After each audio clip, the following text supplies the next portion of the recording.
ಸಖತ್ ಖಾರ ಬಣ್ಣ ಮತ್ತು ರುಚಿ ಆಚಿ ಚಿಲ್ಲಿ ಪೌಡರ್. ನಮ್ಮ ಇಂಡಸ್ಟ್ರಿಗೂ ಬೇರೆ ಇಂಡಸ್ಟ್ರಿಗೂ ಏನ್ ಡಿಫ್ರೆನ್ಸ್ ಅನ್ಸುತ್ತೆ? ಜೊತೆಗೆ ಈಗ ಬೇರೆ ಇಂಡಸ್ಟ್ರಿಗೆ ಹೋಗಿ ವರ್ಕ್ ಮಾಡ್ಬೇಕಾದ್ರೆ ಏನೆಲ್ಲ ಚಾಲೆಂಜಸ್ ಅನಿಸ್ತು ನಿಮಗೆ? ಒಂದು ಭಾಷೆ ಬೇರೆ ಚಾಲೆಂಜಸ್ ಅಂತಂದರೆ ಬೇರೆ ಭಾಷೆಯನ್ನು ಕಲಿತು ಅದರಲ್ಲಿ ಮಾಡೋದಕ್ಕೂ ನಮ್ಮ ಮಾತೃಭಾಷೆಯಲ್ಲಿ ಸಿನಿಮಾನ ಮಾಡೋದಕ್ಕೂ ವ್ಯತ್ಯಾಸ ಇರುತ್ತೆ. ಬಟ್ ಅದು ಒಂದು ಸ್ವಲ್ಪ ಚಾಲೆಂಜಿಂಗ್ ಅನಿಸುತ್ತೆ. ಆ್ಯಂಡ್ ಬೇರೆ ಇಂಡಸ್ಟ್ರಿಗೂ ನಮ್ಮ ಇಂಡಸ್ಟ್ರಿಗೂ ಇರುವ ವ್ಯತ್ಯಾಸ, ಕೆಲಸಕ್ಕೆ ತಕ್ಕ ಹಾಗೆ ಸಿಗುವ ಮರ್ಯಾದೆ. ಮೋಸ್ಟ್ಲಿ ನಿಮ್ಮ ಕೆಲಸವನ್ನು ನೋಡಿ ಕೆಲಸ ಹುಡುಕಿ ಅಂತೀವಲ್ಲ, ಅದೆಲ್ಲೋ ಒಂದು ಸ್ವಲ್ಪ ನಮ್ಮಲ್ಲಿ ಕಮ್ಮಿ ಇದೆಯೇನೋ. ಕೆಲಸವನ್ನು ನೋಡಿ ಕೆಲಸ ಸಿಗೋದು ಕಷ್ಟ ಆಗುತ್ತೆ. ಬೇರೆ ಇಂಡಸ್ಟ್ರಿ, ಎಲ್ಲ ಇಂಡಸ್ಟ್ರಿ ಬಗ್ಗೆ ಗೊತ್ತಿಲ್ಲ, ಬಟ್ ತೆಲುಗಲ್ಲಿ ನನ್ನ ಎಕ್ಸಾಂಪಲ್ ನನಗಾಗಿದ್ದು ಕೆಲಸವನ್ನು ನೋಡಿ ಕೆಲಸ ಸಿಕ್ಕಿದೆ ನನಗೆ ಜಾಸ್ತಿ. ಅಲ್ಲಿ ಆ ಒಂದು ಸಣ್ಣ ರೆಕಗ್ನೈಸೇಷನ್ ಅಂತ ಹೇಳಲ್ಲ ನಾನು, ರೆಕಗ್ನೈಸೇಷನ್ ಸಿಗುತ್ತೆ. It's not about audience. ಇಂಡಸ್ಟ್ರಿಯಲ್ಲಿ ಏನಾಗುತ್ತೆ, ಯಾವುದೋ ಒಂದು ಪಾತ್ರವನ್ನು ನೀವು ಮಾಡಿದಾಗ ಆ ಪಾತ್ರವನ್ನು ನೋಡಿ ಈ ಹುಡುಗ ಬೇರೆ ಥರದ ಪಾತ್ರವನ್ನು ನಿಭಾಯಿಸಬಲ್ಲ ಅಂತ ಹೇಳಿ ಬೇರೆ ಪಾತ್ರಗಳು ಹುಡುಕಿ ಬರೋದಿದೆಯಲ್ಲ, ಅದು ಸ್ವಲ್ಪ ಕಮ್ಮಿ ಆಗುತ್ತೆ. ಐ ಥಿಂಕ್ ಎಲ್ಲ ಯಂಗ್ ಆ್ಯಕ್ಟರ್ಸ್ಗೆ ಅದು ಬೇಕು.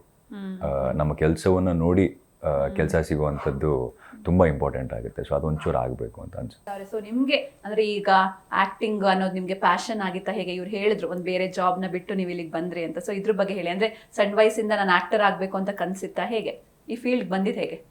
ನಂಗೆ ಚಿಕ್ಕ ವಯಸ್ಸಿಂದ ಇಂಜಿನಿಯರ್ ಆಗಬೇಕು ಅಂತಿತ್ತು. ನಮ್ಮ ಮನೇಲಿ ಅಪ್ಪ ಅಮ್ಮ ಇಬ್ಬರು ಶಿಕ್ಷಕರು. ಆ್ಯಂಡ್ ಯೂಶ್ವಲಿ ನಮ್ಮ ಎನ್ವೈರ್ನ್ಮೆಂಟ್ ಹೇಗಿತ್ತು ಅಂತಂದರೆ, ಓದಿನ ಕಡೆಗೆ ಒಂದು ಸ್ವಲ್ಪ ಅಕಾಡೆಮಿಕಲಿ ಸ್ವಲ್ಪ ಬಯಸ್ಡ್ ಇದ್ವಿ ನಾವು. ಆ್ಯಂಡ್ ನಾವು ಇಂಜಿನಿಯರ್ಸ್ ಹೆಂಗೆ ಅಂತಂದರೆ, ಫಸ್ಟ್ ಇಂಜಿನಿಯರಿಂಗ್ ಮಾಡ್ತೀವಿ, ನಂತರ ನಾವು ಪ್ಯಾಷನ್ ಹುಡುಕ್ತೀವಿ. ಸೊ ಐ ಗೆಸ್ ನಮ್ಮ ಇಂಡಸ್ಟ್ರಿಯಲ್ಲಿ ಕೂಡ ಯಾವುದೇ ಇಂಡಸ್ಟ್ರಿ ತಗೊಳ್ಳಿ, ಅದರಲ್ಲಿ ತುಂಬ ಜನ ಇಂಜಿನಿಯರ್ಸ್ ಇರ್ತಾರೆ. ಸೊ ಐ ಗೆಸ್ ನಾನು ಎಲ್ಲೋ ಒಂದು ಕಡೆ ಆ್ಯಕ್ಟರ್ ಆಗಬೇಕು ಅಂತಾನೆ ಇತ್ತು.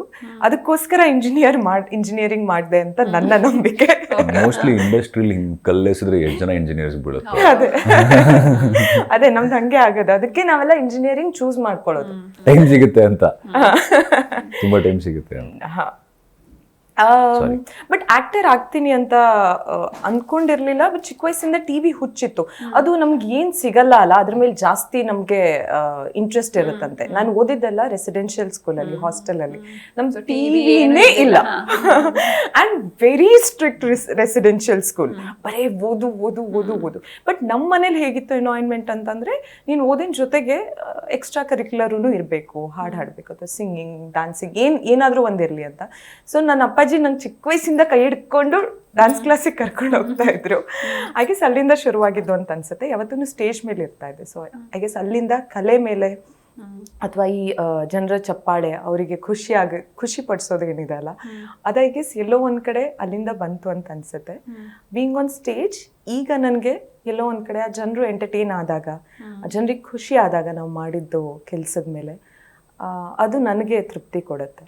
ಸೊ ದೀಕ್ಷಿತ್ ಅವರೇ, ನಿಮ್ಮ ಜರ್ನಿ ನೋಡ್ತಾ ಹೋಗೋದಾದ್ರೆ, ನಾಗಿಣಿಯಿಂದ ಸ್ಟಾರ್ಟ್ ಮಾಡ್ತೀರಾ, ಅಲ್ಲಿಂದ ದಿಯಾ, ನಾಗಿಣಿನೇ ನಿಮ್ಗೆ ತುಂಬ ದೊಡ್ಡ ಫೇಮ್ ಕೊಡುತ್ತೆ, ಆಮೇಲೆ ರಿಯಾಲಿಟಿ ಶೋಗಳು, ಆಮೇಲೆ ಈ ಒಂದು ಬೆಳ್ಳಿತೆರೆಗೆ ಬರ್ತೀರಾ. ಸೊ ನಿಮ್ಮ ಜರ್ನಿನ ನೀವು ಈಗ ನಿಂತು ಹಿಂದೆ ತಿರುಗಿ ನೋಡಿದ್ರೆ ಏನು ಅನ್ಸುತ್ತೆ ನಿಮಗೆ? ಸಾಕಷ್ಟು ನಡೆದು ಬಂದಿದ್ದೀನಿ, ಇನ್ನು ಮುಂದೆ ಹೋಗೋದು ತುಂಬ ಇದೆ. ಐ ಥಿಂಕ್ ಈಗ ಹೇಳ್ತಿರ್ತೀವಲ್ಲ, ಅದೊಂದು ಸಮುದ್ರ, ಅಲ್ಲಿ ಹೋಗೋದು ಕಷ್ಟ ಅಂತ. ಮೋಸ್ಟ್ಲಿ ಅಕ್ವೇರಿಯಮಿಂದ ಕೆರೆಯಿಂದ ನದಿಯಿಂದ ಈಗ ಸಮುದ್ರಕ್ಕೆ ಹಾರಿದ್ದೀನಿ ಅನಿಸುತ್ತೆ. ಸೊ ಸಮುದ್ರದಲ್ಲಿ ಇರ್ಬೇಕು ಇವಾಗ.